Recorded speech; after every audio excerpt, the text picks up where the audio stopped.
Un jour nouveau se lève, un jour reçu de toi, Père, jour d'action de grâce, jour de joie, jour par excellence de rencontre avec le Seigneur, jour où le ciel s'unit à la terre, jour où le Seigneur se donne à manger et à boire pour nous guérir de nos faiblesses, pour nous accorder la grâce et la joie de l'éternité.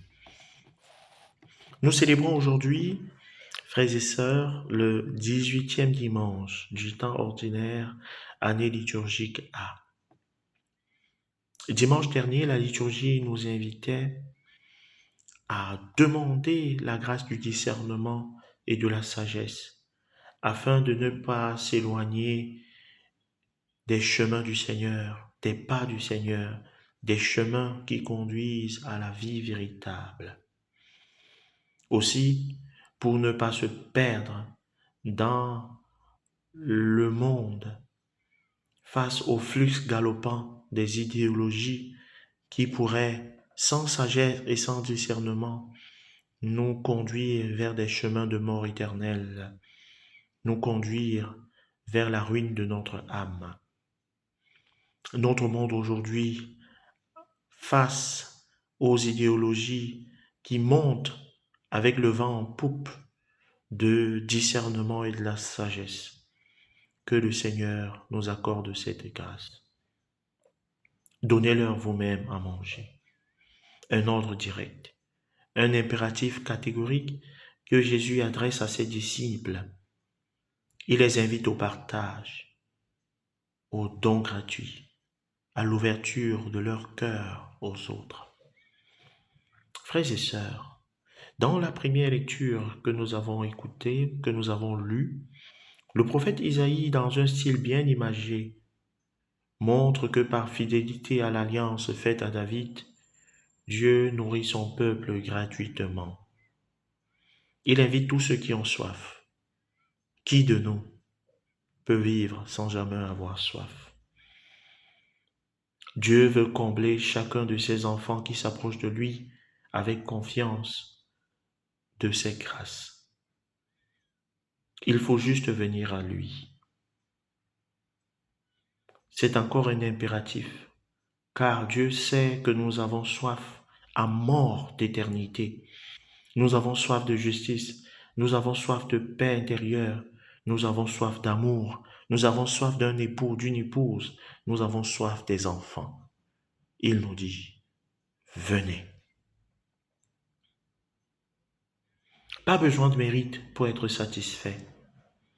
Il dit juste de venir, sans avoir besoin de t'approcher de lui à cause de la pureté de ta vie. Pas besoin de vouloir t'approcher de lui à cause de tes mérites, à cause de ta capacité intellectuelle, à cause de ton rang social ou de ton appartenance religieuse, d'aller tout simplement à lui. Et il nous dit de ne pas aller acheter ce qui ne nourrit pas, ce qui ne rassasie pas. Il veut nous dire de nous tourner vers lui, ne pas nous tourner vers quelqu'un d'autre, comme Israël le fit d'antan, pendant la période de l'exil, vers des faux dieux qui ne peuvent ni guérir ni sauver. Venez à moi, achetez sans rien payer. Il offre tout gratuitement. Il a pleinement conscience que la vie ne s'achète pas, la paix ne s'achète pas, l'amour ne s'achète pas. Tout cela, le Seigneur l'offre gratuitement. Et tout ce qui nous propose l'amour, qui nous propose la vie, qui nous propose la paix et qui nous demande de l'argent, le Seigneur ouvre nos yeux aujourd'hui et nous amène à réaliser que ces réalités ne s'achètent pas. Il nous l'offre, il nous les offre gratuitement. Il veut tout simplement ouvrir la main, comme le signifie le psalmiste, pour que nous soyons rassasiés. Frères et sœurs en Christ, ce que Dieu veut accomplir pour ceux qui ont soif dans la première lecture, et qui viendront à lui, il le recommande comme un impératif pour ses disciples. Donnez-leur vous-même à manger. Jésus s'adresse à ses disciples. L'Évangile ne donne aucune précision sur ceux qui sont présents. Nous pouvons dire que cet invite s'adresse à nous tous les baptisés, en face d'un monde où des hommes et des femmes et même des enfants ont faim et soif. Il veut nous amener comme lui à la compassion, à nous ouvrir à la misère du monde, à la faim autour de nous, pour amener les autres à bénéficier des fruits de la création, de la beauté de la création, des largesses qu'il manifeste à notre égard. Les amener à profiter et en jouir eux aussi des biens de la création. Il veut que nos cœurs et nos mains, nos yeux soient ouverts pour voir l'homme qui pourrait crouler en chemin par manque d'eau, pas de bière, de repas, pas de drogue, de regard et d'attention, de sourire. Ne les renvoyez pas dans les villages voisins. Ne les renvoyez pas chez les voisins, chez la voisine. Donnez-leur vous-même à manger. Faites-le vous-même. C'est une belle invitation à prendre des initiatives pour un autre que soi, à être inventif, à ne pas avoir peur, même en face du nombre, pour faire acte de charité. Car je sais que comme disciples, nous avons souvent peur de donner, de nous donner, peur de dépenser, de se dépenser. On préfère se débarrasser. On préfère tout renvoyer sur l'autre que de prendre les responsabilités, que de prendre nos responsabilités. On aime les passer aux voisins, ou alors que chacun se batte seul, la culture de l'individualisme, qu'ils aillent eux-mêmes s'acheter à manger dans les villages voisins. Ils n'ont pas besoin de s'en aller, dit Jésus. Vous êtes là. Pourquoi doivent-ils partir? Donnez-leur vous-même à manger. Faites des efforts pour leur donner vous-même à manger. Amenez-les à bénéficier eux aussi des fruits de votre travail. Ils n'ont donc pas besoin de s'en aller. Mais nous n'avons là que 5 pains et 2 poissons. Que pouvons-nous faire avec ça? C'est très peu. C'est très très peu pour faire manger ce monde.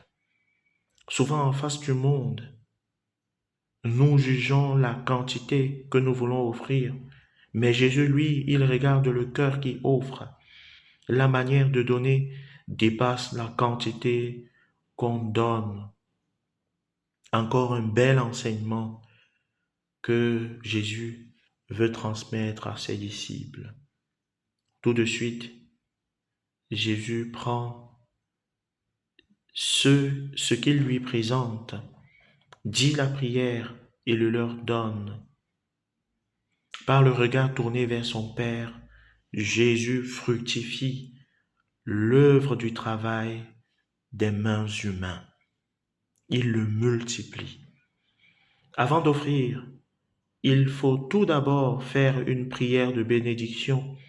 Jésus veut montrer à tout disciple qu'il faut apprendre à rendre grâce, apprendre à bénir Dieu pour ce qu'on a, au lieu de simplifier, de mépriser.